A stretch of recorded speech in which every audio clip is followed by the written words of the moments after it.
तत्प्रयासो न कर्तव्यो यतायुर्व्ययः परम न तथा विंदते क्षेमम मुकुंद चरण अंबुजम।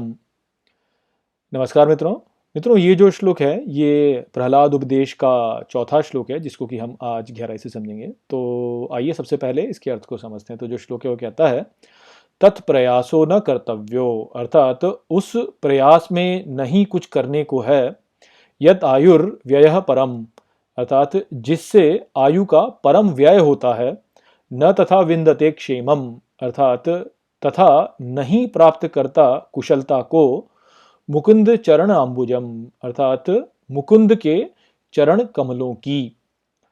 तो पिछले श्लोक में हमने देखा था कि किस प्रकार से प्रहलाद ने अपने सभी मित्रों को ये समझाया था कि जो दैत्य होते हैं वह यह सोचते हैं कि मेरे प्रयास से मैं सुख प्राप्त कर रहा हूँ या मेरे प्रयास से मैं दुख प्राप्त कर रहा हूँ इस संसार में, इस देह में, किंतु वास्तव में ये दैविक विधान है।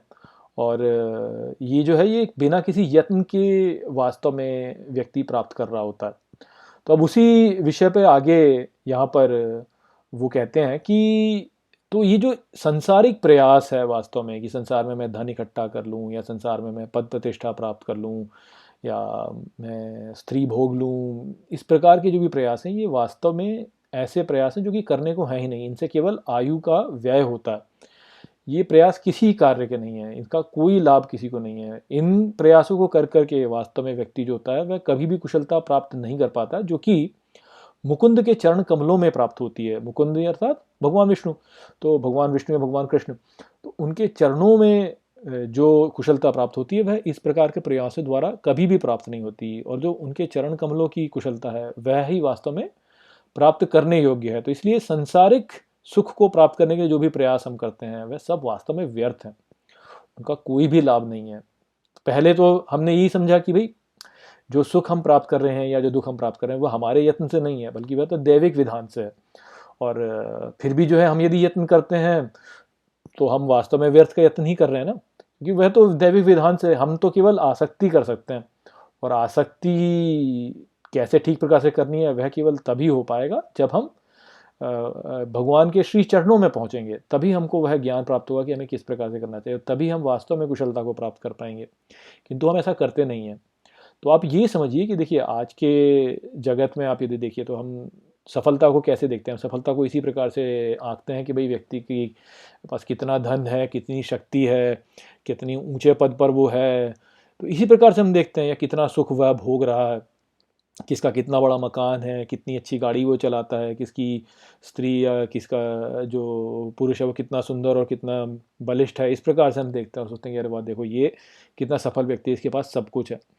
किंतु हम ये नहीं समझ पाते हैं कि ये सब वास्तव में दैविक विधान से प्राप्त हुआ है। तो कोई भी बड़ा व्यक्ति आप मान लीजिए आज के समय कितना भी सफल से सफल व्यक्ति हो, वो वास्तव में सफल क्यों हुआ है? क्योंकि दैविक विधान ये चाहता है कि वो सफल हो। आप उदाहरण ले सकते हैं ना, देखिए जैसे आप सोचिए कि आपके जीवन में आपने जो प्राप्त किया है उसमें कितना आपका स्वयं का उसमें पुरुषार्थ था और कितना जो है वो आपका भाग्य था। जैसे मान लीजिए कि किसी भी एक सफल व्यक्ति का उदाहरण ले लीजिए। मान लीजिए आज के समय जैसे कौन सफल है, जैसे इलॉन मस्क को लोग बहुत सफल मानते हैं कि भाई बहुत सफल व्यक्ति है इलॉन मस्क, जो उसने इतने सारे बड़े बड़े काम कर दिए।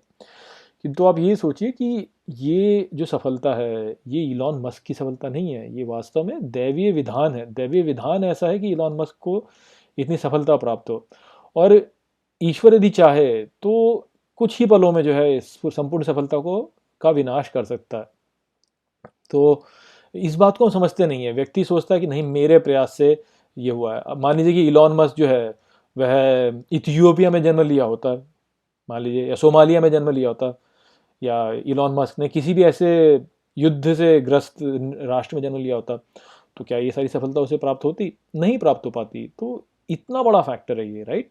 और आप और भी आप देखिए देखिए जैसे लोग बोलते हैं कि भाई मैंने जो है इतनी सफलता प्राप्त की, मैं इतना, क्योंकि मैं इतना ज्ञानी हूँ और मेरी बुद्धि इतनी तेज चलती है। तो भाई ये बुद्धि किसने प्रदान की तुमको कि तुम इतना अच्छा चल सोच सकते हो, इतनी तीव्रता से सोच सकते हो? बुद्धि भी तो ईश्वर ने प्रदान की। तो दैवीय विधान है कि नहीं है? या कोई सुंदरी है, वह बोलती कि मैं विश्व सुंदरी हूँ क्योंकि मैं इतनी सुंदर दिखती हूँ, तो वो सौंदर्य किसने प्रदान किया? ईश्वर ने तो प्रदान किया। तो दैवीय विधान ही तो है जिस कारण से इतना कुछ मिल रहा है। या कुछ अकस्मात रूप से भी हो जाता है, कोई बहुत ही बहुत ही ज्ञानी व्यक्ति भी हो, किंतु दैवीय विधान ऐसा होता है कि उसके ज्ञान को कोई पूछता ही नहीं है। या कई बार ऐसे होते हैं कि मूर्ख लोग होते हैं, उनके ज्ञान को सब पूछने लगते हैं। आप बहुत से उदाहरण आप देख लेंगे ऐसे, कि आप सोशल मीडिया पे देख लीजिए कितने मूर्ख मूर्ख लोगों के कितने सारे फॉलोअर्स होते हैं। तो सब कहाँ से आ रहा है? वो सब दैवीय विधान ही है। तो दैवीय विधान इसी प्रकार से कर रहा है, किंतु व्यक्ति सोचता है कि नहीं, ये मेरे मेरे मेरे पुरुषार्थ से मुझे मिल रहा है, मैंने ऐसे किया तो इसलिए मैंने ये प्राप्त किया, किंतु वास्तव में ऐसा है नहीं। अब व्यक्ति क्या सोचता है कि देखो मैं अपने पुरुषार्थ से जो है इसे प्राप्त कर लूँगा, फिर लोग लग जाते हैं काम करने में कि भाई देखो मैं ये बना लूँ, मैं प्रॉपर्टी खड़ी कर लूँ और मैं गाड़ियाँ खरीद लूँ और कुछ भी कर लूँ, ऐसे ऐसे लोग फिर प्रयास करते हैं। और वो प्रयास जो है वो वास्तव में तो पहले से पूर्व निर्धारित है, तो उस प्रकार का प्रयास करने का कोई लाभ नहीं है वास्तव में। वह आप केवल अपना समय व्यर्थ कर रहे हैं कि भाई मैं प्रॉपर्टी खड़ी कर लूँ। तो समय व्यर्थ किया आपने। जितना भी समय आपने जो है ईश्वर के चरण कमलों से दूर रह करके कहीं और कुछ और सोचने में लगा दिया, वो सभी समय आपने वास्तव में व्यर्थ कर दिया। क्योंकि वो समय आप जो है ईश्वर के साथ में जुड़ने में यदि लगाते तो आप कहीं अधिक क्षेम की ओर बढ़ सकते थे, क्षेम को प्राप्त कर सकते थे, किंतु अधिकांश लोग वो करते नहीं है। हम चारों ओर अपने यही देखते हैं कि लोग केवल सांसारिक सुख में लगे रहते हैं। क्यों? क्योंकि सब अज्ञान में है। यहाँ पे चारों ओर अज्ञान फैला हुआ है, लोग इस बात को समझ नहीं पाते। तो इसलिए हमको जो समझना है वो यह ही है कि सांसारिक सुख को प्राप्त करने के लिए जो भी कार्य हम करते हैं, जो भी प्रयास हम करते हैं, वो सभी प्रयास जो है वो व्यर्थ है। वो करने योग्य प्रयास है ही नहीं। तो उससे जो है केवल आयु का परम व्यय होता है, उसमें और कुछ नहीं होता। यदि हमको वास्तव में कुशलता प्राप्त करनी है तो हमें उसकी सेवा करनी चाहिए जो कि सभी को चलायमान कर रहा है।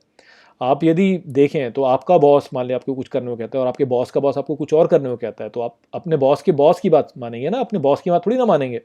और जो सबका बॉस है वो कौन है? वो तो ईश्वर है। तो ईश्वर की भक्ति कीजिए, वो सबका बॉस है।